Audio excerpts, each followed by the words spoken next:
Cover-up makeup had become my specialty over the past 6 months. Foundation 3 shades darker than my natural skin, layered thick over the purple fingerprints circling my left wrist. Concealer patted carefully along my collarbone, where Tyler's grip had left marks like a necklace I never asked for. The long-sleeved gray shirt I wore to work hid most of it, even though the kitchen at Rossi's was hot enough to make me sweat through my uniform by hour 3. Friday nights were chaos. The upscale Italian restaurant in downtown Chicago attracted a specific crowd. Businessmen closing deals over expensive wine, couples celebrating anniversaries, families spending money they wanted everyone to see them spending. I was 25 years old, 1 semester away from finishing my nursing degree, and I served them all with a smile that felt painted on as thick as the makeup. "Table 12 needs water," Marco, the floor manager, barked as he passed. "And fix your hair. You look exhausted." I was exhausted. Tyler had kept me up until 3 a.m., pacing our apartment, throwing accusations like punches until the actual punches came. My crime this time, refusing to quit school. He wanted me home, available, dependent. The nursing program was my escape plan, though I'd never said that out loud. 6 more months until graduation. 6 more months until I could support myself and Megan without relying on tips and Tyler's increasingly unpredictable moods. I tucked a strand of light brown hair back into my ponytail and grabbed the water pitcher. My reflection in the polished chrome surface showed shadows under my blue-gray eyes that no amount of concealer could hide. 25 going on 50, my classmate had joked last week. She'd meant it kindly, but the truth stung. Table 12 was in the VIP section, cordoned off by velvet ropes and ambient lighting that cost more to install than I made in 6 months. 4 men sat there, all wearing dark suits that fit with the kind of precision that meant tailored, not bought off a rack. The air around them felt different, charged with the kind of authority that made other diners instinctively lower their voices when passing nearby. The man at the head of the table made me pause mid-step. He was maybe 33, with black hair styled back from a face that belonged on old Italian paintings in museums. Strong features, a jawline that could cut glass, and eyes so dark they looked black in the restaurant's dim lighting. A thin scar traced along the left side of his chin, white against olive skin. His suit jacket hung on the back of his chair. White shirt open at the collar, revealing a thick gold chain that caught the light when he moved. I'd served hundreds of wealthy men. This one felt different. Dangerous, maybe, or just powerful in a way that didn't need volume or theatrics. "Water?" I offered, keeping my voice steady. "Please," he said. His accent was subtle, American, but shaped by something else underneath. Italian heritage, probably, given the restaurant choice and the gold chain. And menus for my associates. I distributed menus, filled water glasses, went through my rehearsed spiel about tonight's specials. The man at the head of the table, the one with the scar, didn't look at his menu. He watched me instead. And not in the way customers usually did. Not assessing, not objectifying. Observing. Like he was reading a language written in my posture and movements. "I'll give you a few minutes to decide," I said, already backing away. Back in the kitchen, I pressed my palms against the stainless steel counter, trying to slow my heartbeat. The heat from the industrial ovens made the air thick, hard to breathe. Maria, another server, gave me a concerned look while plating desserts. "You okay, Hannah?" "Fine. Just tired." "Table 12 is Dominic Marino," she whispered, glancing toward the VIP section through the kitchen window. "He owns half the Italian businesses on the north side. Be extra careful with them. Marco's been stressed all week knowing he was coming." I nodded, filed the information away, and went back to work. Over the next hour, I served appetizers, entrees, more wine. Dominic Marino remained quiet throughout, letting his associates carry the conversation while he ate with precise, economical movements. But I felt his attention tracking me even when I wasn't at their table. Every time I passed nearby, every time I served another section, those dark eyes found me. It should have felt invasive. Instead, it felt like being seen for the first time in months. I was clearing their appetizer plates when it happened. My sleeve caught on the edge of a water glass. I grabbed for it, overcorrected, and stumbled. The tray tilted dangerously, 6 expensive wine glasses sliding toward catastrophe. Dominic's hand shot out faster than I could process, catching my elbow, steadying me before disaster struck. "Careful," he said quietly. His grip was firm, but not painful. Nothing like Tyler's hands, which always squeezed too hard, left marks that lasted days. This was controlled strength, power that chose restraint. But in steadying me, he'd pushed my sleeve up past my wrist. The bruises were visible, unmistakable. 4 distinct finger marks, purple fading to yellow at the edges, circling my arm like a brand. Dominic's eyes dropped to my wrist, then rose to my face. The temperature in the room seemed to drop 10 degrees. Something shifted in his expression, a coldness settling in that made the air feel heavier, more dangerous. "Who did that to you?" The question came out flat, but underneath it ran something volcanic. His 3 associates had stopped talking, all attention suddenly on our interaction. "I'm sorry," I stammered, pulling my arm back, tugging the sleeve down with my free hand. "I'm fine. It's nothing. That's not nothing. I hit it on a door. Stupid accident. I'm clumsy sometimes." His dark eyes held mine for 3 seconds that felt like 3 hours. He knew I was lying. I knew he knew. But something in his face told me he wouldn't push, wouldn't force me to admit what we both understood. "Be more careful," he said finally, releasing my arm with deliberate gentleness. "Doors can be dangerous." The way he said doors made it clear we were no longer talking about furniture. I finished clearing their table with shaking hands, hyper-aware of his attention tracking my every movement for the rest of the meal. He noticed when I adjusted my sleeve 3 times in as many minutes. Noticed when I flinched at Marco's raised voice from across the room.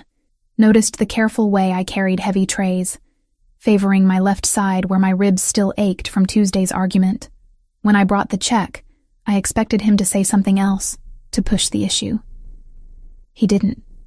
Just signed the receipt with elegant script, stood, and buttoned his jacket with practiced ease. His associates filed out first, nodding respectfully to him before leaving. Dominic paused beside the table, and I realized he'd left something behind. $500 bills sat folded under his water glass, crisp and new. Underneath, a business card with embossed lettering on the front and a phone number written in neat script on the back. "In case you ever need help with any more doors," he said, meeting my eyes one last time. "Day or night. That number reaches me directly." Then he walked out, moving through the restaurant with the kind of presence that made people step aside without conscious thought. I stood there with trembling hands, staring at a tip that represented 2 weeks of work and a business card that felt heavier than it should. Marco appeared at my elbow within seconds, eyes wide. "What did you do to earn that?" "Nothing," I said truthfully. "I didn't do anything." But as I pocketed the card and the money, I knew that wasn't entirely accurate. Dominic Marino had seen something in those bruises. Something that triggered a response I didn't fully understand. Recognition, maybe. Or rage on behalf of someone he didn't even know. The rest of my shift passed in a blur. I served tables, smiled at customers, avoided Marco's suspicious glances. But my mind kept returning to that moment when Dominic's hand had caught my arm. The careful way he'd held me, like I was something fragile that might break with too much pressure. Tyler had never touched me like that. Not even in the beginning, when things were good. His hands always took, demanded, controlled. This stranger's hands had steadied, protected, then released without expectation. By the time I clocked out at midnight, October rain had started falling, turning Chicago's streets slick and reflecting neon signs in distorted colors. I pulled my thin jacket tighter, already dreading the bus ride home and whatever mood Tyler would be in when I got there. The business card sat in my wallet, right behind my driver's license where I'd see it every time I looked. I should have thrown it away. Should have taken the tip as luck and forgotten the whole encounter. Should have known better than to accept anything from a man like Dominic Marino, whose name Maria had spoken with a mixture of respect and fear. Instead, I traced my fingers over the embossed letters as I waited for the bus, memorizing the number on the back even though I told myself I'd never use it, just in case. Because for the first time in 6 months, someone had noticed. Someone had seen past the smile and the makeup and the lies about doors. And that small recognition felt like oxygen after months of suffocating. The bus arrived, doors hissing open. I climbed aboard, found a seat near the back, and watched Chicago blur past the rain-streaked windows. Tomorrow I had an 8-hour clinical rotation at the hospital, then another shift at Rossi's. Tomorrow Tyler would probably apologize like he always did, swear it wouldn't happen again like he always did, make promises we both knew he wouldn't keep. But tonight, I had $500 and a phone number, and the memory of dark eyes that had looked at my bruises with something that felt dangerously close to fury. It wasn't much, but it was more than I'd had this morning. Saturday afternoon hit me like a hangover I didn't earn. 4 hours of sleep, clinical rotation at the hospital from 6 a.m. to 2 p.m., then straight to Rossi's for a double shift that wouldn't end until midnight. My nursing instructor had pulled me aside after rounds to ask if everything was okay at home. The exhaustion must have shown through the makeup. I'd lied, said I was fine, said I'd been studying late. She hadn't believed me, but she'd let it go. The restaurant was already filling up when I arrived. Chicago's wealthy taking advantage of the unseasonably warm October afternoon. By 6 p.m., every table in my section was full, and Marco was snapping orders at me like I was personally responsible for the kitchen being backed up. I was refilling water glasses at table 7 when I saw him through the front window. Tyler. My stomach dropped so fast I nearly spilled water across the white tablecloth. He was weaving slightly on the sidewalk outside, that particular sway that meant he'd been drinking since noon. His shirt was wrinkled, tie loosened, hair disheveled. He'd clearly come straight from wherever he'd spent his afternoon drowning whatever anger had been festering since our fight. He pushed through the restaurant door with enough force to make the hostess jump back. His eyes scanned the dining room until they found me, and the expression on his face made my blood freeze. "Hannah!" His voice cut through the ambient dinner conversation like a knife. "We need to talk. Now." Marco appeared from the kitchen, his face already red with stress. "Sir, I'm going to have to ask you to lower your voice or leave. I'm not talking to you." Tyler shoved past the hostess stand, making his way toward my section. "Hannah, did you hear me?" Diners were staring now. A man at table 4 had his phone out, probably ready to call the police. I set down the water pitcher with shaking hands and moved to intercept Tyler before he could reach deeper into the restaurant. "Tyler, please," I said quietly. "I'm working. We can talk later." "We'll talk now." He grabbed my wrist, the same one Dominic had seen bruised last night. His fingers dug into the tender flesh, making me gasp. "You're my girlfriend. You don't get to ignore my calls all day." "Sir, release her immediately or I'm calling the police," Marco said, but his voice held uncertainty. He was a manager, not security, and Tyler outweighed him by 40 pounds. "She belongs to me," Tyler snarled. "I don't need your permission to talk to what's mine." He yanked me toward the door. I stumbled, nearly falling, and he jerked me upright with enough force to wrench my shoulder. The pain shot down my arm, sharp and immediate. "You're hurting me," I managed. "Good. Maybe you'll remember it next time you think about ignoring me." We burst through the front door into the cooling evening air. Tyler didn't stop on the sidewalk. He dragged me around the corner into the narrow service alley that ran between Rossi's and the neighboring building. Rain from earlier had left puddles on the uneven pavement, trash bins creating shadows in the failing light. He slammed me against the brick wall hard enough to knock the wind from my lungs. His forearm pressed across my throat, cutting off my air supply. The smell of whiskey rolled off him in waves. 2 years, he said, his face inches from mine. 2 years I've supported you, put up with your school nonsense, and this is how you repay me? Flirting with customers? I wasn't, I gasped, trying to push against his arm. "Tyler, I can't breathe. You think I didn't see how you looked at that guy last night? The one who left you that ridiculous tip?" His grip tightened. "You think I'm stupid?" Black spots danced at the edges of my vision. My lungs screamed for oxygen. This was it, I realized with strange clarity. This was how Tyler finally killed me.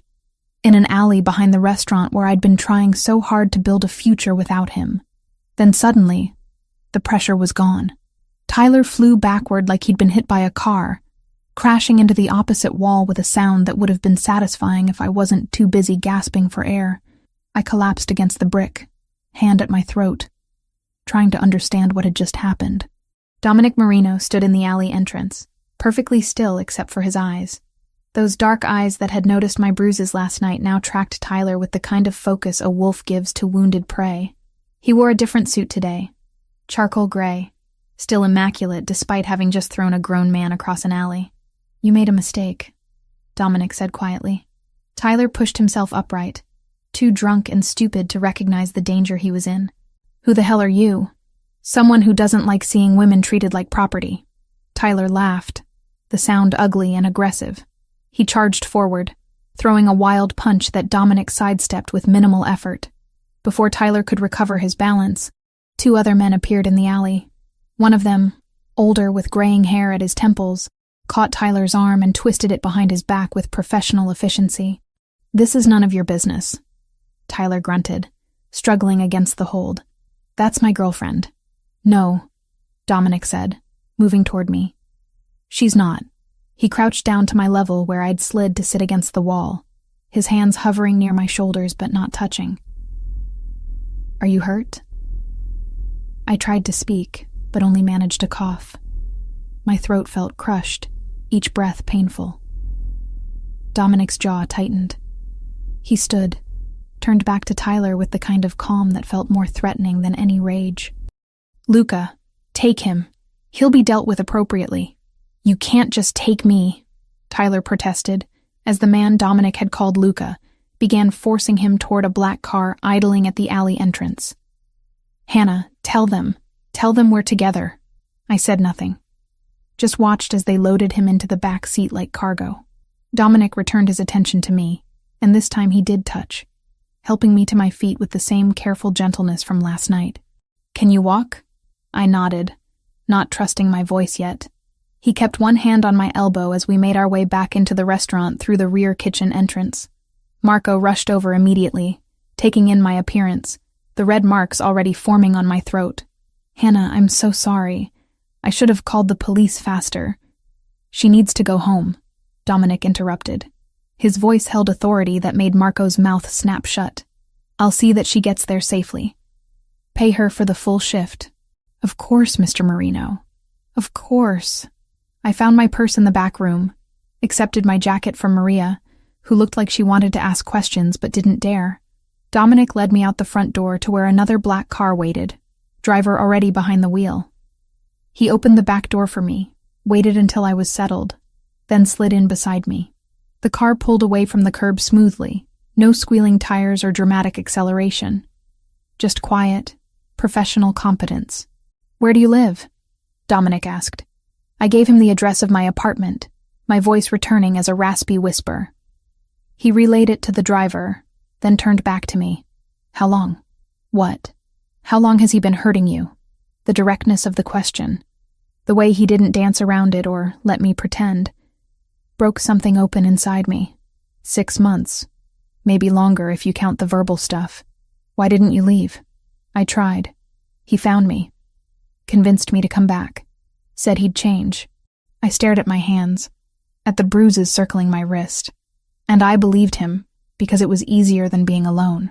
Dominic was quiet for a long moment. The Chicago streets slid past the tinted windows, familiar and foreign at the same time. Finally he spoke. "My father used to beat my mother. Started when I was 5, got worse as I got older.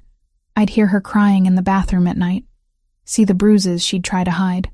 His voice held no emotion, just flat recitation of facts. "When I was 16, I got big enough to stop him. Told him if he ever touched her again, I'd kill him." I looked at him. "Did he?" "No. He died of a heart attack 6 months later. Natural causes, though I can't say I mourned much." He met my eyes. "My mother wasted 20 years on a man who saw her as something to own and break. I swore I'd never let that happen to anyone I could protect. You don't even know me." "I know enough." The car pulled up in front of my building. A tired walk-up in a neighborhood that pretended to be nicer than it was. Dominic got out first, scanned the street with practiced assessment, then opened my door. "Will you be safe here tonight?" "Tyler won't come back," I said, though I wasn't entirely sure of that. "No," Dominic agreed. "He won't." Something in the way he said it made me understand that Tyler Crawford would never bother anyone again. I should have been horrified. Should have demanded to know what dealt with appropriately, actually meant. Instead, I felt the first full breath I'd taken in 6 months. I watched Dominic's car pull away from the curb, taillights disappearing into Chicago's Saturday night traffic. My apartment building stood behind me, 5 stories of weathered brick and broken promises. The street was quiet, too quiet after the chaos of the evening. Tyler's keys were still in my purse. His toothbrush sat in my bathroom. His clothes hung in half my closet. But somehow, standing there alone on the sidewalk, I knew he'd never use any of them again. The knowledge should have terrified me. Instead, I felt nothing but an exhausted kind of relief. I climbed the 3 flights to my apartment, each step reminding me of new bruises forming under my clothes. The lock turned smoothly. Inside, everything looked exactly as I'd left it that morning. Dishes in the sink, nursing textbooks scattered across the coffee table, Megan's school photos on the refrigerator. Normal. Safe. Mine. I locked the door, engaged the chain, then checked every window twice. Old habits from 6 months of living with someone who used his fists when words failed him. Except now the person I was afraid of wouldn't be coming back. Sleep didn't come easily. I lay in bed staring at the ceiling, replaying Dominic's words. He'll be dealt with appropriately. The careful way Luca had forced Tyler into that car. The absolute certainty in Dominic's voice when he said Tyler would never bother anyone again. What had I done? What had I allowed to happen? But even as the question circled my mind, exhaustion pulled me under. Sunday morning brought rain against the windows and the shrill ring of my phone. Unknown number. I almost didn't answer. "Miss Carter?" A woman's voice, professional and slightly concerned.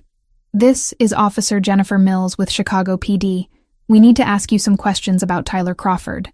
My stomach dropped. "What about him? When was the last time you saw Mr. Crawford?" I sat up slowly, mind racing. "Yesterday. Late afternoon. He came to my workplace. Rossi's restaurant on West Madison? Yes. And after that, he left. I don't know where he went. Not technically a lie. I didn't know where Luca had taken him. Mr. Crawford's vehicle was found abandoned near Montrose Harbor early this morning. His wallet and phone were inside. We're trying to establish a timeline of his movements yesterday evening." The rain picked up, drumming harder against the glass. I wrapped my free arm around myself, suddenly cold. "I don't know anything about that," I said. "We broke up. He showed up at my work drunk and angry. My manager had him removed." "Removed by whom?" "I don't know. Some customers helped. Everything happened so fast." Officer Mills was quiet for a moment. I could hear papers shuffling. "Miss Carter, we have a report that Mr. Crawford was physically aggressive with you yesterday. Is that accurate?" My hand went to my throat. To the tender bruises his fingers had left. "Yes. And you didn't call the police?" "It was over before I could." The customers intervened. More silence. More shuffling. "We may need you to come in for a formal statement. Someone will be in touch." The call ended. I sat holding the phone, staring at Tyler's contact information still saved in my contacts. Should I delete it? Keep it as evidence of what? My hands shook as I set the phone down. A knock at the door made me jump so hard I nearly fell off the bed. I approached cautiously, looked through the peephole. Dominic Marino stood in the hallway, holding a small black bag and 2 cups of coffee. I opened the door. "You didn't sleep," he observed, taking in my appearance. I was still wearing yesterday's clothes, hair tangled, face bare of the makeup I usually hid behind. "Not much. May I come in?" I stepped back, let him enter my small apartment. He looked out of place here, too polished and powerful for my second-hand furniture and peeling linoleum. But he moved through the space like he belonged, setting the coffee on my kitchen counter, opening the black bag to reveal medical supplies. "Sit," he said, gesturing to one of my mismatched kitchen chairs. "I'm fine. You're not. And lying about it doesn't help either of us." I sat. He pulled the other chair close, began examining my throat with gentle fingers. The bruises had darkened overnight, Tyler's handprint visible in purple and red. "This needs ice," Dominic said, standing to raid my freezer. He wrapped ice cubes in a dish towel, pressed it carefully against my neck. "Hold it there." 15 minutes. He returned to his bag, pulled out arnica gel, antibiotic ointment, bandages. Professional supplies, the kind that suggested he'd done this before. The police called. I said quietly. They found Tyler's car by the lake. Dominic's hands didn't pause in their work, spreading gel over the bruises on my wrist. What did you tell them? The truth. That he came to the restaurant drunk. That he was removed. That I don't know where he went after. Good. Is he dead? The question hung between us, heavy and unavoidable. Dominic finished treating my wrist, carefully wrapped it, then met my eyes directly. Tyler Crawford will never hurt you or anyone else again. That's all you need to know. That's not an answer. It's the only answer I'm giving you. His voice was firm, but not unkind. What happened to him was a consequence of his own actions. He put his hands on you. In my world, that has a price. I pulled my hand back, cradling it against my chest. Your world. What is your world, exactly? Complicated. I gathered that much from the way everyone at the restaurant treats you. Dominic stood, moved to my kitchen sink, washed his hands with the same methodical care he'd shown treating my injuries. When he turned back, his expression held something I hadn't seen before. Vulnerability, maybe. Or just exhaustion. I grew up watching my father terrorize my mother, he said. Started when I was 5. Got worse every year. He'd come home drunk, find something wrong with dinner or the house or just the way she looked at him. Then he'd use his fists to correct her. He leaned against my counter, arms crossed, but his posture held tension that suggested the memories still cut deep. I was too small to stop it. Could only listen through my bedroom door while she tried not to scream. Tried not to wake me up even though I was already awake, already hearing everything. How old were you when it stopped? 16. I'd gotten big enough by then. Strong enough. Came home one day and found him beating her in the kitchen. Something snapped in me. He looked at his hands like they belonged to someone else. I put him in the hospital for 3 days. Told him if he ever touched her again, I'd kill him. Did he? No. Had a heart attack 6 months later. Doctor said it was stress and poor diet, but I think it was fear. Fear that next time I wouldn't stop at a warning. Rain continued its assault on the windows. Somewhere in the building, a baby cried. Normal sounds of normal life. My mother wasted 20 years on a man who saw her as property to damage. Dominic continued. By the time she was free, she'd forgotten who she'd been before him. That's what men like Tyler do. They don't just hurt you physically. They erase you piece by piece until there's nothing left but fear. I was going to leave, I said. After graduation. I had it planned. New city, new job. He wouldn't have been able to find me. Maybe. Or maybe he would have. And next time there wouldn't be anyone to pull him off you. Dominic moved back to the table, crouched down so we were eye level. I'm not asking for gratitude. I'm not asking for anything. But I need you to understand that what happened to Tyler wasn't random violence. It was protection. Of you. Of the next woman he would have hurt. Of everyone his existence threatened. The ice had melted in the towel I held against my throat. Dominic took it from me. Disappeared into my bathroom. Returned with a fresh, cold compress. The police will investigate, he said, pressing the new compress into my hand. They'll ask questions. They'll probably talk to you again. All you know is that Tyler showed up at your workplace drunk and aggressive. Customers intervened, and you never saw him after that. The truth. Selective truth. The safest truth. He stood, packed up his medical supplies with efficient movements. At my door, he paused. I'm having someone watch your building for the next few days. Why are you doing this? Because no one did it for my mother. Because I can.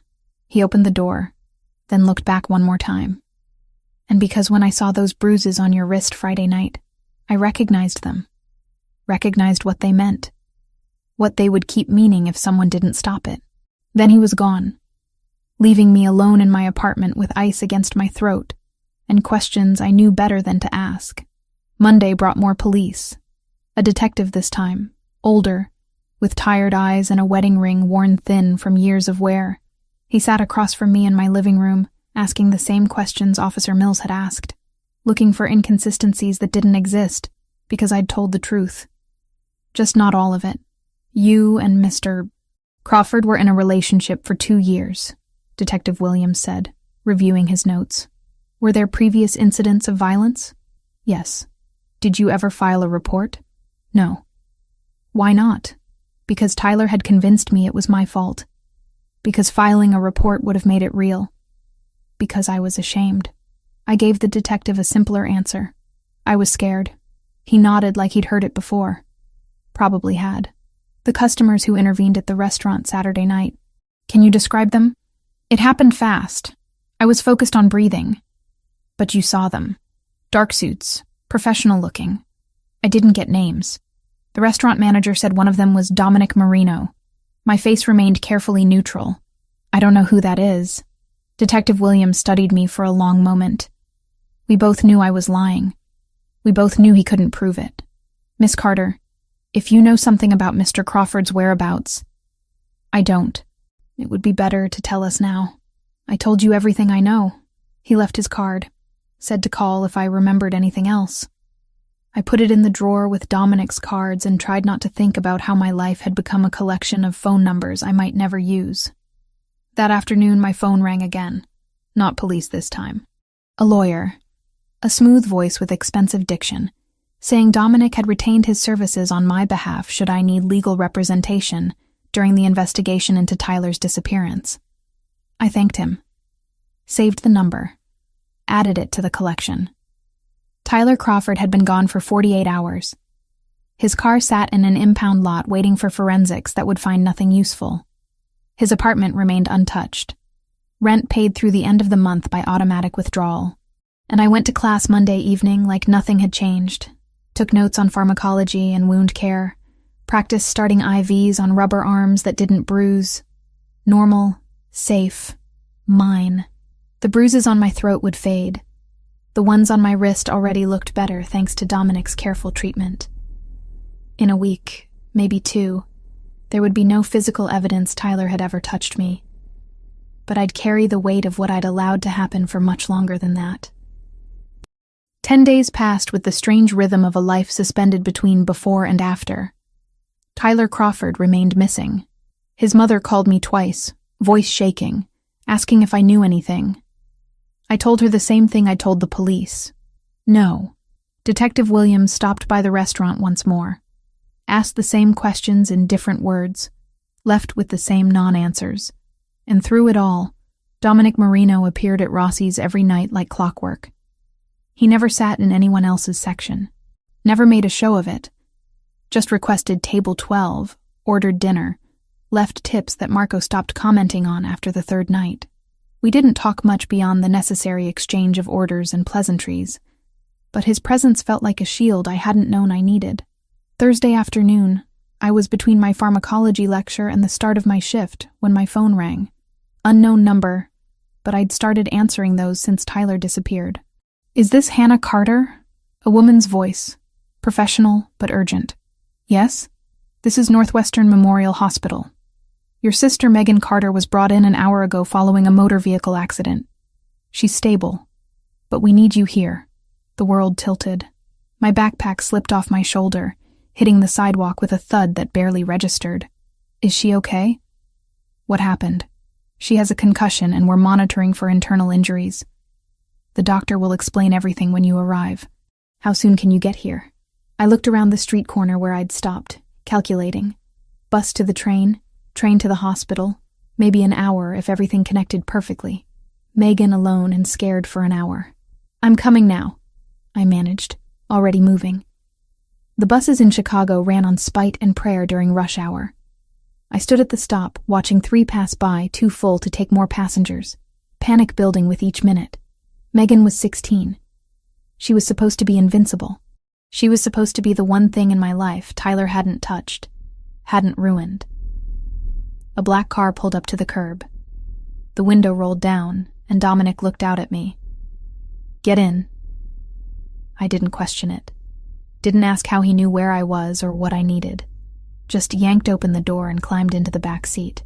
Northwestern Memorial, I said. My sister Megan. She's in the emergency room. They said there was an accident. I know. He was already giving directions to his driver. I have people who monitor things that matter. You received a call 12 minutes ago from the hospital. I was 3 blocks away. The car moved through traffic with aggressive efficiency, the driver navigating gaps I wouldn't have attempted. I pressed my hands together to stop them shaking. "She's only 16, I said to no one in particular. "Our parents died 3 years ago. Car accident, drunk driver. She was 13. I promised them I'd take care of her."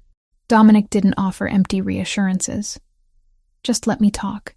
Tyler hated how much attention I gave her. Said I treated her like she was more important than him. She was. She is. She's the only family I have left. I looked at my hands, at the fading yellow bruises on my wrist. "If something happens to her, nothing is going to happen to her," Dominic said with certainty I desperately wanted to believe. "Northwestern has excellent trauma care. She's in the right place." We made it to the hospital in 17 minutes. Dominic followed me through the emergency room doors, and his presence somehow made the triage nurse move faster, call for the attending physician immediately instead of making me wait. Dr. Patel met us in a consultation room, a young woman with kind eyes and careful hands as she pulled up Megan's scans on a computer screen. "Your sister has a moderate concussion and bruised ribs from the seatbelt," she explained, pointing to the images. "We've done a CT scan that shows no internal bleeding. She was very lucky. The other driver ran a red light, T-boned the passenger side where Megan was sitting.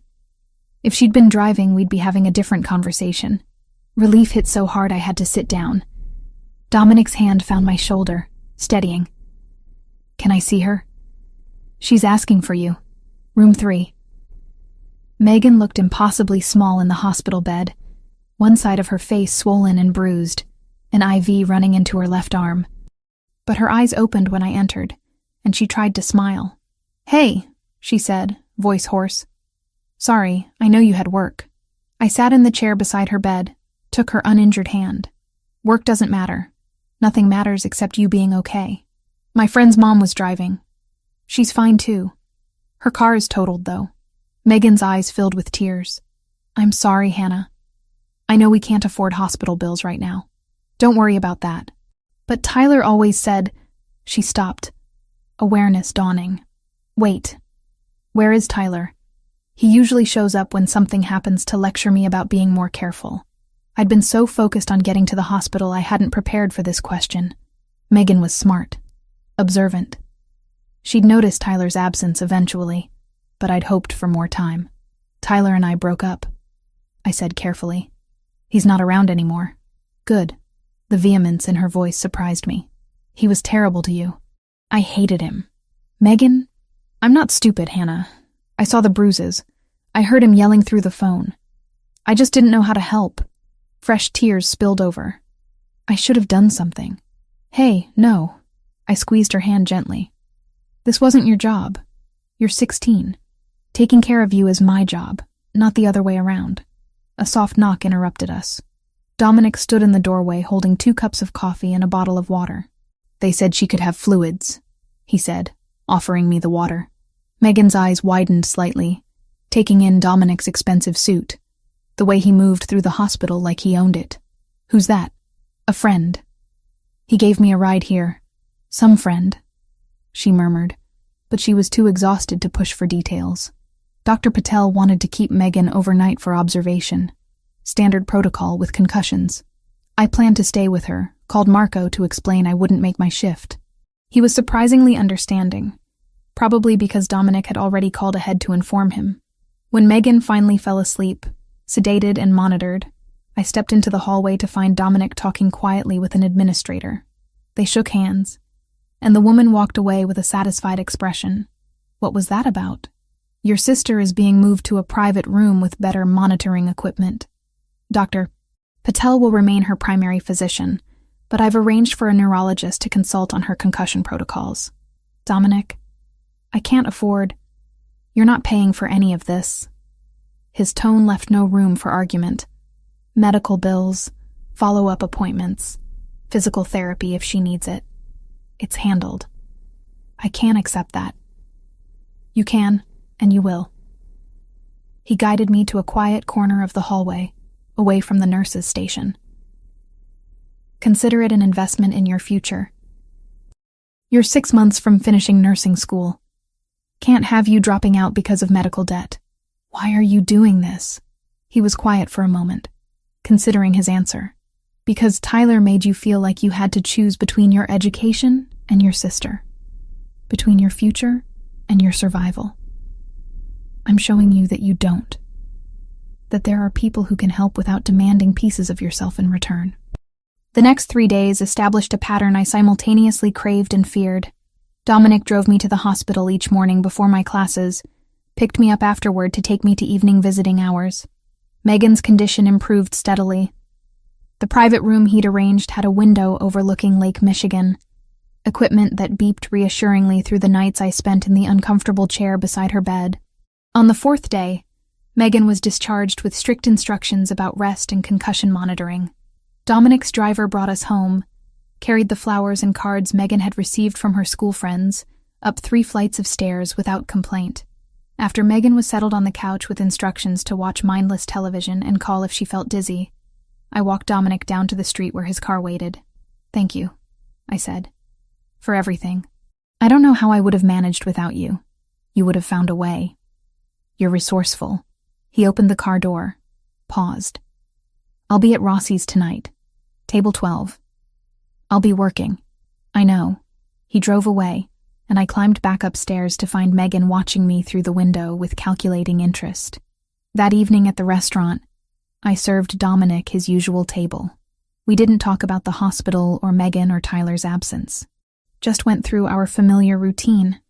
Wine, appetizers, entrees, the kind of easy conversation that felt like coming home. Luca, the man who'd helped remove Tyler from the alley, sat with Dominic. As I cleared their dessert plates, I overheard fragments of conversation. "The Russian organization is asking questions," Luca said quietly. "They know you've been spending time with someone. They're looking for leverage. Then they'll be disappointed." Dominic's voice held steel. "Hannah is under my protection. That's not negotiable. Protection is one thing. But if this becomes more than that, if she becomes something you care about beyond obligation, they'll exploit it. You know how this works.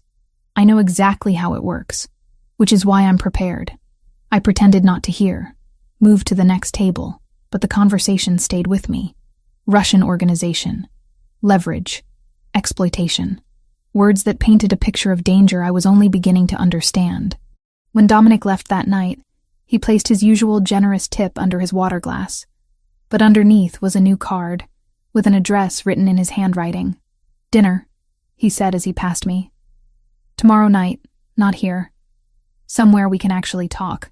I pocketed the card and watched him leave, already knowing I'd go even as every rational part of my brain screamed that getting closer to Dominic Marino meant stepping deeper into a world that would change me in ways I couldn't predict. But he'd saved me from Tyler, cared for Megan without hesitation, shown me kindness that expected nothing in return.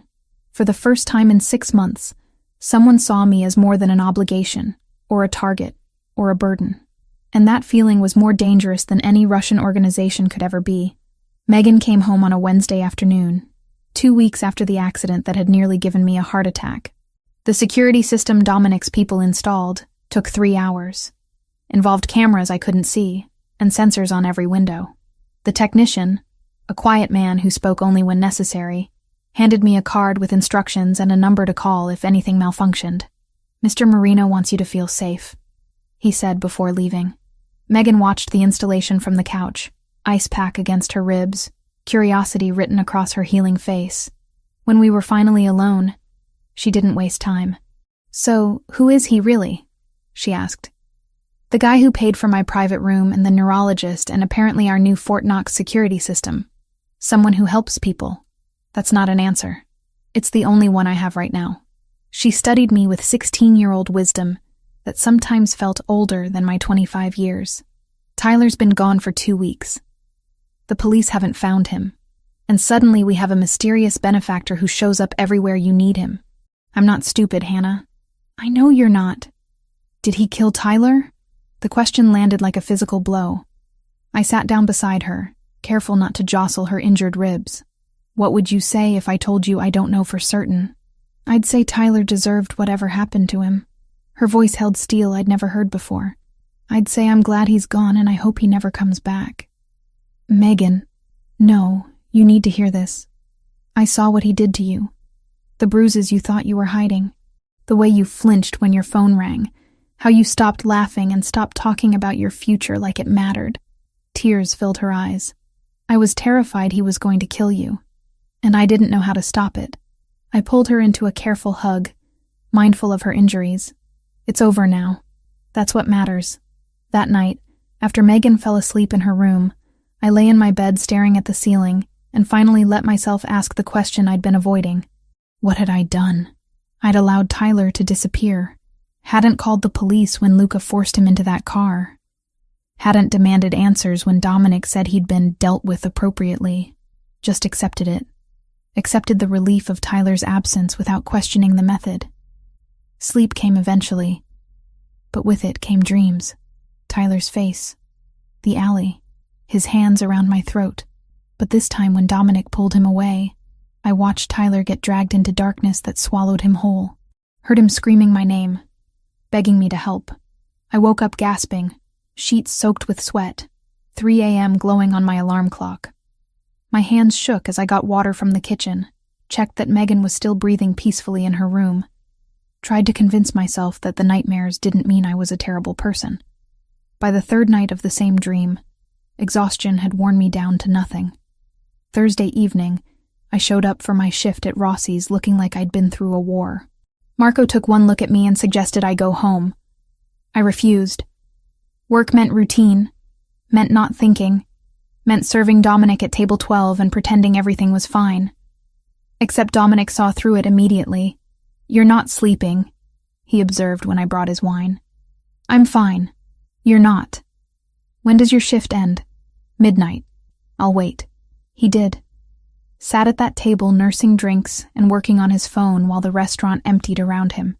At 12:15, after I'd finished closing duties, he drove me home.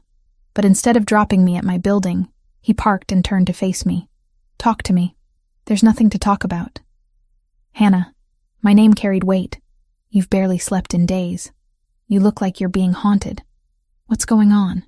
The dam broke. Everything I'd been holding back spilled out in a rush of words and tears, and guilt I hadn't known how to process. I keep dreaming about him.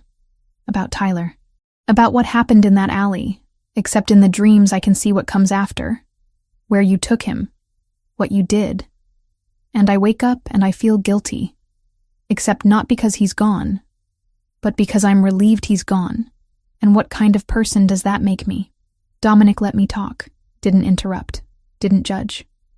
When I finally ran out of words, he was quiet for a long moment. "You think you should feel worse about his death?" he said finally. "You think the fact that you're relieved instead of devastated makes you complicit, makes you as bad as me, doesn't it?" "No." He turned in his seat to face me fully. "Hannah, listen to me. Men like Tyler don't stop. They escalate. Every time you take them back, every time you forgive them, they learn they can go further next time. That the consequences don't outweigh their desire to control you. But I could have left differently. Could have gone to the police, gotten a restraining order, and he would have violated it. Statistics show that restraining orders against domestic abusers are violated 75% of the time, and when they are violated, it often ends in murder." His voice was calm but firm. "Tyler was strangling you in that alley. Another 30 seconds and you'd be dead. The only thing I did was stop a murder in progress. You did more than stop it. Yes, I made sure he could never try again. With you or anyone else." He reached out, gently turned my face toward his.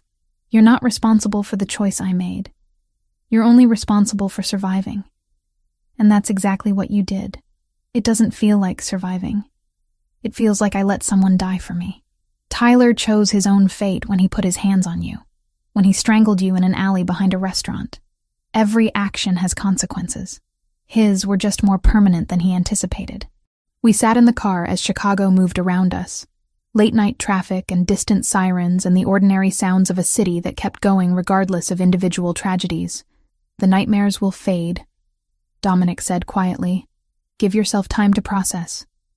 Don't force yourself to feel guilt you don't actually feel just because you think you should." "How do you know?" "Because I've lived with the consequences of violence my entire life. And I've learned that sometimes the only moral choice is the one that keeps people alive. He drove me home, walked me up to my door, waited while I checked on Megan. Before he left, he turned back. "I'm at the restaurant tomorrow night. Same table. If you need to talk more, I'll be there." Friday night, I served him dinner like always. But this time, when the restaurant closed and the kitchen staff left, I found him waiting by the back door. We stood in the empty kitchen, industrial ovens cooling, overhead lights casting harsh shadows. "I'm okay," I said. "Or I will be. The nightmares are already less frequent." "Good, but I need to know something." "Was it quick? When it ended, did he suffer?" Dominic's expression softened slightly. "He didn't suffer. That's all I'll tell you." The relief that washed through me should have felt wrong. Instead, it felt like the first full breath I'd taken in days. He stepped closer, and suddenly the space between us felt charged with something beyond gratitude or protection. His hand came up, cupped my face with gentleness that contradicted everything I knew about who he was and what he did. "I shouldn't," he said. "Getting involved with you beyond keeping you safe is selfish and dangerous," and I kissed him before he could finish the thought. He tasted like the wine he'd been drinking, like something expensive and forbidden. His arms came around me, pulling me against him with careful strength, and for the first time in my life I understood the difference between being taken and being held. When we broke apart, both breathing hard, his forehead rested against mine. "This complicates everything," he murmured. "I know. My world isn't safe. Being close to me makes you a target for people who want to hurt me. I'm already in it. Already a target after Tyler. Running won't change that." His thumb traced my cheekbone. "Then we do this carefully. Slowly. And you tell me the moment it becomes too much." The next week unfolded like discovering a foreign country. Dominic introduced me to aspects of his life gradually, testing boundaries, showing me pieces of himself beyond the man who'd saved me in an alley. Sunday dinner at his mother's house, a modest home in a quiet neighborhood where she lived with a full-time nurse and security that pretended to be landscaping. She was in her early 60s, elegant and warm, and she looked at her son with the kind of love that suggested she'd forgiven him for whatever darkness he'd inherited from his father. "You're the girl from the restaurant," she said, taking my hands. "Dominic told me about you, about how brave you were. I wasn't brave. I was terrified. Brave is being terrified and surviving anyway." Monday, he took me to one of his legitimate businesses, an import warehouse filled with Italian wines and olive oils and artisanal foods. Showed me the paperwork, the customs documentation, the completely legal operation that employed 40 people and turned a solid profit. "This is what I'm building toward," he said. "Eventually, this will be all of it. No more protection, no more gray area operations, just business." "How long?" "Years. Some obligations can't be walked away from overnight, but I'm working toward it." Luca became a more regular presence, sitting with Dominic at dinner, engaging me in conversation that felt like gentle vetting, making sure I understood what I was getting into without stating it outright. "He's different with you," Luca said one night when Dominic stepped away to take a call. "Lighter, more like who he was before his father died and all the weight landed on him." "What was he like before?" "Idealistic. Thought he could change things from the inside. Make the family legitimate through sheer force of will." Luca smiled. "Turns out it's harder than that, but he hasn't stopped trying. By the end of the week, my world had expanded in ways I couldn't have imagined 2 weeks earlier. I still went to class, still worked my shifts, still checked on Megan and helped her with homework. But now there was this other life layered underneath, full of complications I was only beginning to understand. Friday night, Dominic met me after my shift. We walked along Lake Michigan, cold October wind making me grateful for the jacket he'd thought to bring for me. "Are you sure about this?" he asked. "About me? Because once you're really in, once people know you matter to me, there's no going back to invisible." I thought about Tyler's hands around my throat, about Megan in that hospital bed, about the nightmares that were finally fading, about how Dominic had shown me kindness without expectation, protection without possession, I'm sure. He pulled me close, kissed me under the Chicago skyline, and I felt the last piece of my old life slip away, replaced by something I couldn't name yet but desperately wanted to keep. 3 weeks into whatever Dominic and I were calling this, I'd started to believe maybe dangerous could coexist with normal, that I could finish nursing school, take care of Megan, and somehow exist in the orbit of a man whose world operated by rules I was only beginning to understand. Tuesday evening shattered that illusion. I was leaving my pharmacology lecture at 7 p.m. October darkness already settled over the city. The campus parking lot was half empty, streetlights casting pools of yellow across cracked pavement. I'd taken the bus from work, walked the 3 blocks to class, and was heading back toward the stop when the black sedan pulled up beside me.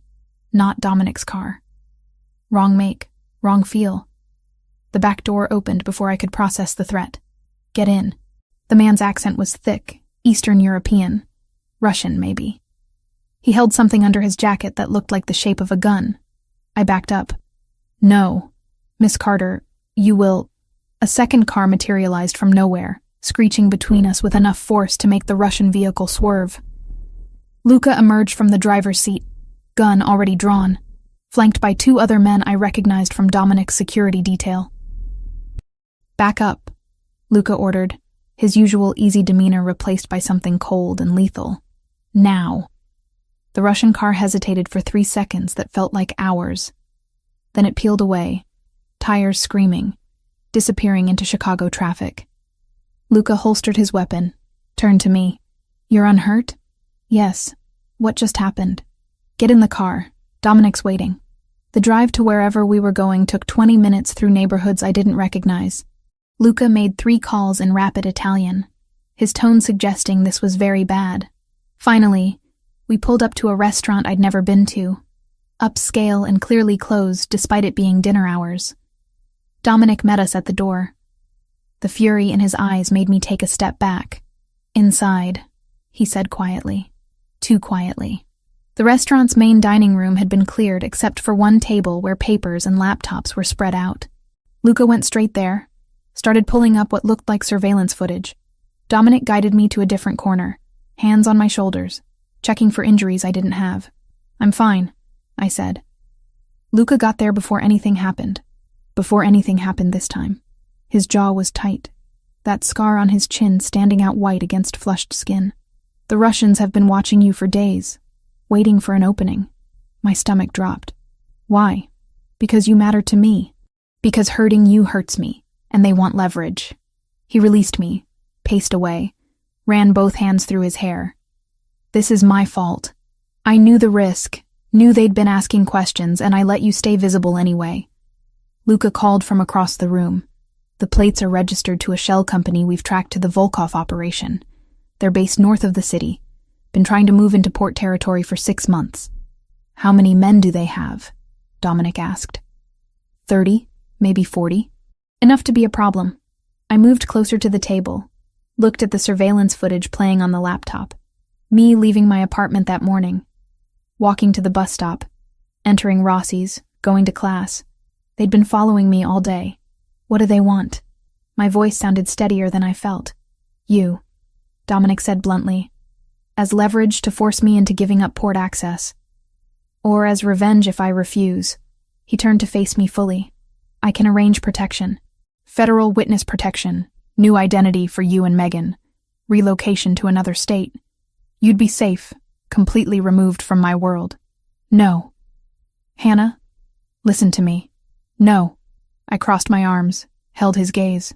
I'm not running. I'm not starting over in some random city away from everything I know. And I'm sure as hell not letting these people dictate my life. They tried to kidnap you an hour ago, and your people stopped them. That's what you do, right? Protect what's yours? Something flickered in his expression at that phrasing. This isn't a game. These men are violent, organized, and they will hurt you to get to me. Then what do you suggest? Because witness protection means never seeing you again. Never finishing school here. Never being Hannah Carter anymore. My hands were shaking, but I kept my voice firm. I just got free from Tyler controlling every aspect of my life. I'm not trading that for a different kind of prison. Luca cleared his throat. There's a middle option. Safe house outside the city. Full security. Isolated property. Give us time to negotiate with the Volkovs. Or neutralize the threat entirely. A few weeks, maybe a month. Dominic looked at me. You and Megan both. Temporary relocation until this is resolved. Megan just got back to normal after the accident. You want me to pull her out of school, away from her friends. I want you alive, Dominic cut in. Both of you. Everything else is negotiable. The weight of it hit me then. This was the price of being close to him. Not just accepting what he'd done to Tyler, but becoming a target myself. Dragging Megan into danger she'd never asked for. How long? I asked quietly. 2 weeks minimum, possibly longer depending on how negotiations go. I thought about Megan, about the security system already on our apartment, the way she'd started sleeping through the night again without nightmares, about taking her somewhere isolated where she'd feel like a prisoner. But I also thought about that Russian car, about the man with something gun-shaped under his jacket, about what would have happened if Luca hadn't been following me. I need to tell Megan myself, explain everything, no more half-truths. Dominic nodded. We packed tonight. You're both moved by midnight. The safe house turned out to be a mansion an hour north of Chicago, set back from the main road behind gates and walls that looked like they could withstand a military assault. 6 bedrooms, modern kitchen, and enough security equipment to run a small surveillance operation. Megan stood in the marble foyer, backpack still on her shoulder, looking around with wide eyes. This is insane, she said. I know. How long are we here? I don't know. A few weeks, maybe. She turned to face me fully. And this is because of Dominic? Because people want to hurt him through you? Yes. So we're prisoners. We're protected. Same thing. But her voice held resignation rather than anger. She'd processed enough trauma in the past month to understand that safety sometimes looked like confinement. That night, after the security team did their final sweep and Dominic's driver returned to the city, I sat Megan down in one of the upstairs bedrooms and told her everything, who Dominic really was, what he controlled, why people were after him, what had actually happened to Tyler. She listened without interrupting, her 16-year-old face aging years in the span of my confession. You should have told me sooner, she said finally. I was trying to protect you. From what? The truth? Hannah, I'm not a kid. She stood, moved to the window overlooking dark grounds lit by security lights. Tyler's gone because Dominic killed him. We're here because Dominic's enemies want revenge. Our entire lives changed because you fell in love with someone dangerous. I'm sorry. Don't be sorry. She turned back. I hated Tyler. I was terrified every day that he'd finally go too far and I'd come home to find you dead. At least this danger comes with actual protection, instead of just more violence. Over the next 2 weeks, the mansion became our entire world. Dominic visited 3 or 4 times. Always at night. Always with Luca and extra security. During those visits, he and I found spaces to be alone. Conversations that stretched into early morning. The Volkovs are negotiating, he told me one night while we sat in the library overlooking the grounds. Other Italian families in the region are backing me. They understand that letting Russians gain a foothold sets a bad precedent. What happens when this is over? Depends how it ends. If we reach an agreement, territorial boundaries get redrawn. They keep what they have, we keep ours, everyone stays in their lanes. And if you don't reach an agreement? His silence was answer enough. I'm trying to do this differently, he said after a long pause. My father would have gone to war immediately. Bodies, headlines, chaos. I'm attempting diplomacy backed by the threat of force rather than immediate violence. It's slower, more complicated, but fewer people die. That's why you want to go legitimate eventually. You're tired of this. I'm tired of choosing between bad options and worse ones, of measuring decisions and potential casualties. He pulled me closer, and I rested against his shoulder. When I saw that footage of you being approached today, when I realized how close they'd come to taking you, I wanted to burn their entire operation to the ground. But you didn't. No, because that's what they expect. What they want, probably. Give them justification for escalation. Turn this into open warfare. His arm tightened around me. You make me want better outcomes. More careful choices. A future that isn't just measured in body counts and territory. During the day, while Dominic was handling business in the city, Megan and I fell into a strange routine. I did classwork remotely, my professors accommodating after I cited family emergency. Megan video called her friends, kept up with schoolwork, complained about missing her boyfriend, and slowly adjusted to our gilded cage. "You really love him," she observed one afternoon while we made lunch in the massive kitchen. "I think I do. Even knowing what he is? Maybe because of what he is. He's honest about it. Doesn't pretend to be something cleaner than reality. I thought about Tyler, who'd seem normal and safe until he wasn't. I'd rather have dangerous and transparent than normal and secretly violent. That's kind of messed up." "Yeah, it probably is." The second week, Dominic arrived with news that negotiations were progressing.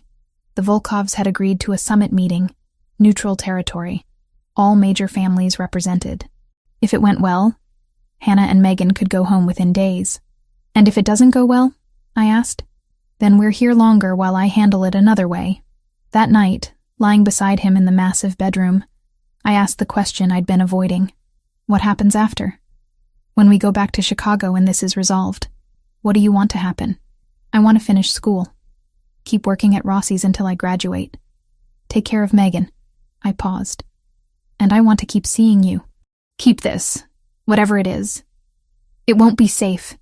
Even after the Russians back down, there will be others. People who see you as weakness to exploit." "I know. And you still want it?"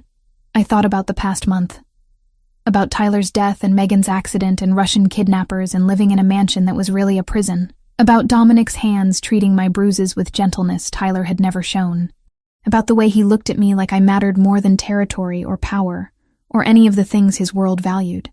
I still want it. He kissed me then, slow and deep, and for those few hours the danger and complications faded into something simpler. Just two people choosing each other despite every reasonable argument against it. 3 days later, Luca arrived with news that the summit had succeeded. Terms agreed, boundaries set, peace established. We could go home. Megan actually cried with relief. I felt it too.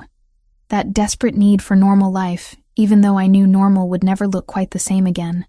Dominic drove us back to Chicago personally, made sure the apartment security was reinforced, stayed while we unpacked the few things we'd taken.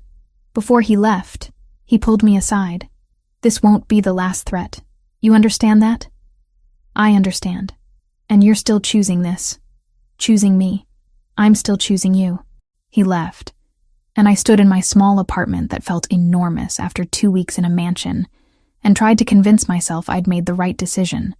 Megan appeared beside me, backpack over her shoulder, heading to her room. "You did, you know," she said. "Did what?" "Make the right choice. For both of us." She smiled slightly. "At least this way we know what we're up against." Returning to normal life felt like trying to fit into clothes that no longer matched my shape. Everything looked the same on the surface. My apartment, my shifts at Rossi's, my nursing classes. But I moved through it all like a ghost, hyper-aware of the security cameras Dominic's people had installed, the way Luca's men watched from unmarked cars on my street. The weight of knowing I'd chosen this. 3 days after coming back from the safe house, Dominic asked me to dinner. Not at a restaurant, but at a brownstone in a quiet neighborhood I'd never visited. Luca drove me there, silent and professional, then disappeared once Dominic opened the door. "This is one of my properties," Dominic explained, leading me through tastefully furnished rooms. "I use it for meetings that need privacy. Tonight, it's just us." He'd cooked.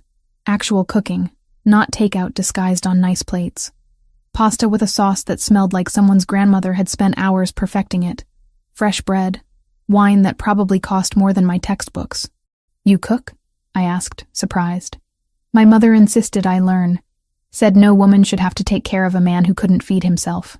He plated the food with careful attention. She was very clear about what kind of man my father wasn't, what kind of man I should become instead. We ate at a small table overlooking a garden lit by string lights. For 20 minutes we talked about nothing important. My pharmacology exam, his meeting with suppliers, Megan's school projects, normal conversation that felt surreal given everything underneath it. Finally, Dominic set down his fork and met my eyes directly. "The Russian situation is resolved. Completely. Territory agreements are in place, backed by every major Italian family from Chicago to Milwaukee to Detroit. The Volkovs understand that touching you means war with organizations they can't afford to fight. Relief washed through me. So we're safe. From them, yes. But Hannah, there will always be others. Smaller operations looking for leverage, rivals from other cities, federal investigations that might try to use you as pressure. You'll never be completely invisible again. I'd known this was coming. Had spent 3 days thinking about it, playing out scenarios, trying to imagine futures that diverged at this single decision point. I can arrange everything, Dominic continued. New identities for you and Megan. A city of your choice, somewhere far from Chicago. Jobs already arranged, housing set up, enough money that you'd never worry about finances. You could finish nursing school anywhere, start fresh where no one knows your connection to me. And you? I'd stay here, continue what I'm doing. We'd have no contact for your own protection. It would be like we never met. The thought made my chest tighten. 6 months ago, I would have taken that offer without hesitation. Safety, security, escape from everything complicated. But 6 months ago, I'd been a different person. What's the alternative? You stay. Accept that being with me means living with calculated risks. Understanding that I can protect you better than anyone, but I can't eliminate danger completely. He reached across the table, took my hand. It means choosing me despite every rational argument against it. Can I have time to think? Take whatever you need. I spent the next 3 days in a fog of decision-making. Classes felt distant, work automatic. Every spare moment I ran through possibilities, consequences, futures that split like roads diverging. Friday evening, I sat Megan down in our living room and laid out everything. The offer, the alternatives, the fact that staying in Chicago meant accepting permanent risk. She listened without interrupting, her 16-year-old face serious in a way that made her look older. "What do you want to do?" she asked when I finished. "I don't know." "That's why I'm asking you. This affects your life too. Hannah, you've spent 3 years making decisions based on what's best for me. What keeps me safe, what gives me opportunities. You stayed with Tyler longer than you should have because leaving would have meant financial instability for both of us. You work 2 jobs and take night classes so I can stay in a decent school district." She leaned forward. "For once, make a decision based on what you want. I want both things. I want you safe and I want him. Then stay. We have better security now than we did with Tyler, and that's saying something. At least this danger comes with people actively protecting us instead of being the source of the danger." Saturday, I met Luca at a coffee shop near campus. He'd suggested it, said Dominic wanted me to talk to someone who'd been in this world longer, who could give me perspective without emotional investment. "He told you to be honest with me," I said after we both had coffee. "He told me to tell you the truth, even the parts that make him look bad." Luca stirred sugar into his espresso. "So here it is. Being with Dominic means you'll always be looking over your shoulder. It means teaching Megan to check under her car before starting it. It means never posting your location on social media, never getting too comfortable, never fully trusting people outside our circle. That sounds exhausting." "It is. But it also means you'll have protection most people can't imagine. Resources, connections, people who will move heaven and earth to keep you safe because keeping you safe keeps him whole." Luca set down his spoon. "I've worked for Dominic for 15 years. Watched him build this organization from the ground up after his father died. He's careful, strategic, and he doesn't make mistakes often. But you, Hannah, you're his biggest vulnerability and his greatest motivation to do better, to be better." "How do you mean?" "He's been talking about going fully legitimate for years. Empty talk, mostly, because the reality is complicated and messy and takes time. But since he met you, he's actually taking steps, delegating operations he doesn't want to be involved in anymore, building legitimate businesses that can sustain the family without criminal activity, planning an exit strategy that actually has teeth." Luca met my eyes. "You make him want a future that isn't measured in territory and violence. That's rare. That's worth something." Monday morning, I called Dominic and told him my decision. "I'm staying. Megan and I both. But I have conditions." "Name them." "I finish my last semester without interference. No pulling me out of class for emergencies unless someone is literally dying. Megan goes to school normally, has friends, dates when she's ready. I don't want her growing up afraid. Agreed. And I don't want to know details about the parts of your business that aren't legal. If you have to do something, do it. But don't bring it home. Don't make me complicit by knowing. His pause lasted 3 seconds. That's fair. Anything else? Yeah. No lies between us about the big things. I can handle brutal honesty better than comfortable deception. I can do that. That week, Dominic's people upgraded our apartment security again. Better cameras, reinforced locks, panic buttons in every room that connected directly to Luca's phone. Megan complained it felt like living in a bunker. I told her bunkers kept people alive. Thursday evening, Dominic took me to meet his mother properly. Not the brief introduction we'd had before, but a real dinner where I was being presented as someone important. She lived in a modest home in a quiet suburb, the kind of place that looked completely ordinary from the outside. Inside, it was warm and full of photos. Dominic at various ages, relatives I didn't recognize, candid shots that captured joy I hadn't seen much of in his current life. "Hannah," she said, taking my hands in both of hers. "Dominic told me what you've been through. What you survived." I glanced at him, uncertain how much she knew. "She knows everything," he said quietly. "I don't keep secrets from my mother. Then you know I'm not exactly an ideal choice for your son." Her laugh was warm and genuine. Ideal according to whom? The people who think my family is cursed? The ones who see Dominic as nothing more than his father's legacy? She guided me to the couch, sat beside me. "Let me tell you something. I spent 20 years with a man who saw me as property, who used his fists whenever I showed independence or questioned his decisions.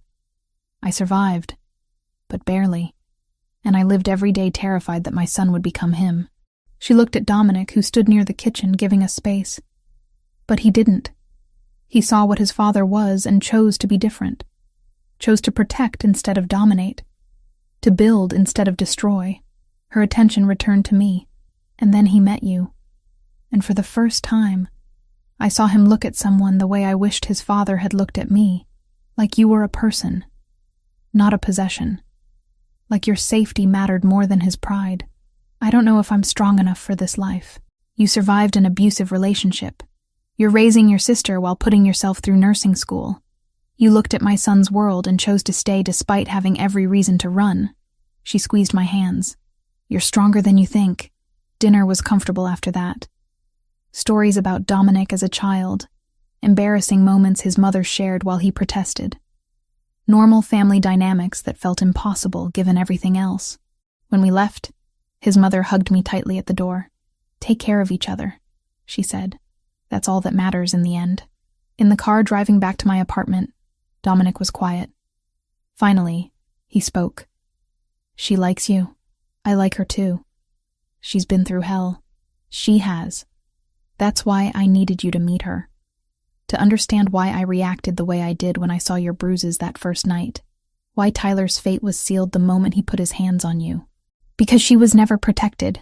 Because she was never protected. And I was too young to stop it until I wasn't. And I swore that any woman in my life would never experience what she did." We pulled up to my building. Dominic walked me upstairs, checked the apartment, despite security saying everything was clear. Kissed me goodnight with the kind of tenderness that still surprised me. After he left, I stood at my window watching his car disappear into Chicago traffic. Megan appeared beside me, backpack over her shoulder, heading to her room. "You made the right choice," she said. "How do you know?" "Because you look alive again. Like you did before Tyler. Like you remember what it's like to want something instead of just surviving." She squeezed my shoulder. "That's worth fighting for." I thought about Tyler, about the Russian car, about 2 weeks in a safe house that felt like a gilded prison, about Dominic's hands treating Bruises with gentleness, his mother's story of surviving 2 decades of abuse, Luca's pragmatic honesty about the costs and benefits of this life.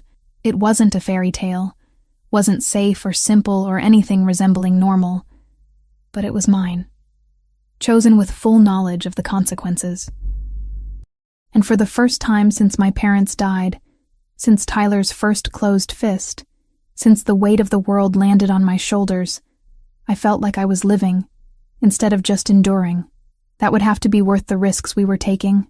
6 months after that rainy Friday night, when Dominic Marino first noticed bruises on my wrist, I walked across a stage in a black cap and gown to accept my nursing degree. My hands didn't shake when they called my name. I'd earned every credit hour through night classes and clinical rotations that left me exhausted, through Tyler's abuse and his disappearance, through Russian threats and 2 weeks in a safe house, through choosing a life that looked nothing like the safe, normal future I'd once imagined. Megan sat in the 3rd row, screaming loud enough that people turned to stare. Beside her, Dominic stood clapping, wearing a suit that probably cost more than my entire education. His mother sat on his other side, dabbing at her eyes with a tissue. They'd all come. My strange, complicated family held together by choice rather than blood. After the ceremony, we went to dinner at a restaurant overlooking Lake Michigan. Not Rossi's, where I still picked up occasional shifts when Marco needed help. Somewhere nicer, where Dominic had reserved a private room, and the menu didn't list prices. To Hannah, his mother said, raising her wine glass, who worked harder than anyone I know to get here. To New Beginnings, Luca added from his seat at the end of the table. To my sister, Megan said, who's basically a superhero disguised as a normal person. I blinked back tears, overwhelmed by how much had changed in half a year. The hospital job had started 2 weeks ago. Northwestern Memorial, ironically the same place where Megan had been treated after her accident. I worked the emergency department 3 12-hour shifts a week, saw everything from gunshot wounds to heart attacks to kids who'd swallowed things they shouldn't have. It was exactly what I'd trained for. Exactly what I'd dreamed about during those endless shifts at Rossi's. And somehow, I'd gotten here, despite everything. Life had settled into a rhythm I never expected to find. Monday through Wednesday, I wore scrubs and helped save lives. Thursday and Friday, I occasionally picked up shifts at the restaurant because I genuinely enjoyed it now that I wasn't dependent on the tips. Weekends belonged to studying for my nursing boards and spending time with Dominic. Megan had processed the initial shock of our new reality and adapted with the resilience only teenagers seem to possess. She'd become friends with Luca's 15-year-old niece, Sophia, who understood what it meant to have family members in complicated business. They did homework together, complained about teachers, went to movies with security Megan barely noticed anymore. Her grades had actually improved. Turned out not living in constant fear of Tyler's explosions freed up mental energy for things like calculus and chemistry. She's thriving, her guidance counselor had told me during parent-teacher conferences. Whatever changes you made at home, keep doing them. If she only knew. Dominic had kept his promises too. Over the past 6 months, I'd watched him systematically delegate operational control to Luca and a council of advisors. He still attended meetings, still commanded respect, still held final authority. But the day-to-day violence, the direct involvement in activities I didn't want to know about, he'd stepped back from. Instead, he focused on the legitimate businesses, the import warehouses, the restaurants, the real estate holdings. Building something that could sustain without criminal revenue. It'll take years, he told me one night while we lay in his bed overlooking the Chicago skyline. Some obligations can't be walked away from overnight. Some relationships require maintenance, but I'm working toward it. I know you are. Does it bother you that I can't just leave it all behind immediately? I'd thought about that question for a long time before answering. No, because you're honest about it. You don't pretend to be something you're not, and you're actually trying, which is more than most people in your position would do. We'd established rules that made it work. I didn't ask about the parts of his business that operated in shadows. He didn't bring problems home that would force me to know details I couldn't unknow. When he had to handle something, he handled it. When he came back, we didn't discuss it. Trust built on brutal honesty about what we could and couldn't share. It wasn't perfect. Some nights I woke up from nightmares about Tyler, about Russian cars, about dangers I couldn't see.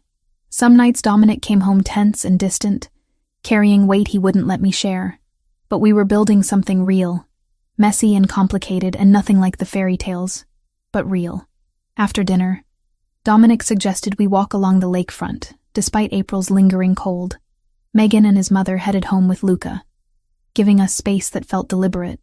Lake Michigan stretched dark and endless beside us, Chicago's lights reflecting off the water in fractured patterns. We walked in comfortable silence, his hand warm in mine, until he stopped at an overlook where the skyline framed perfectly behind us. "Hannah," he turned to face me fully. "The past 6 months have been the best of my life, and the most terrifying." Terrifying how? Because I've spent my entire adult life controlling variables, minimizing risks, building structures that protect what matters. He pulled a small box from his jacket pocket. "But you're a variable I can't control. And somehow that makes you more important than anything else." My breath caught. The box was velvet, dark blue, clearly holding jewelry. "This isn't a traditional proposal," he continued. "I can't promise you a normal life. Can't promise there won't be more threats, more complications, more moments where you question whether this is worth it." He opened the box, revealing a ring with a single diamond, elegant and understated. "But I'm promising that I will spend every day working toward giving you the safest, freest life I can build, that you and Megan will always be protected, that I will never stop trying to deserve you." I stared at the ring, at his face, at the vulnerable hope in his dark eyes. "You're asking me to marry you. I'm asking you to build a future with me, knowing what that means, knowing what I am and what I'm trying to become." He took the ring from the box.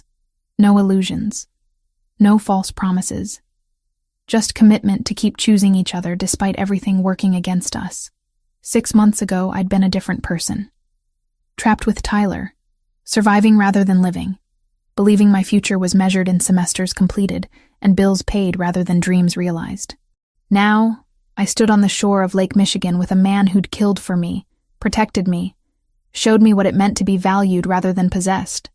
A man whose world was dangerous and complicated, and nothing I'd ever imagined wanting. And I knew my answer before he finished speaking. "Yes." He slid the ring onto my finger with hands that trembled slightly. Then he kissed me while Chicago moved around us, oblivious to the small miracle of 2 people choosing impossible love over safe loneliness. We didn't tell anyone immediately. Kept it private for a week, learning how the weight of the ring felt, adjusting to the promise it represented. But eventually, word spread. His mother cried and hugged me so tightly I couldn't breathe. Luca shook his head with a smile that suggested he'd seen this coming long before we did. Megan screamed and demanded to be maid of honor, despite the wedding being theoretical and far in the future. Life continued its strange rhythm. I worked my hospital shifts, helped trauma victims and cardiac arrests and everything in between. Dominic attended meetings, expanded businesses, gradually built the infrastructure for eventual legitimacy. 2 weeks after the engagement, I was finishing a particularly brutal 12-hour shift when my phone buzzed with a text from Megan. "Got an A on my calculus exam. Sophia and I are celebrating with pizza. Don't wait up."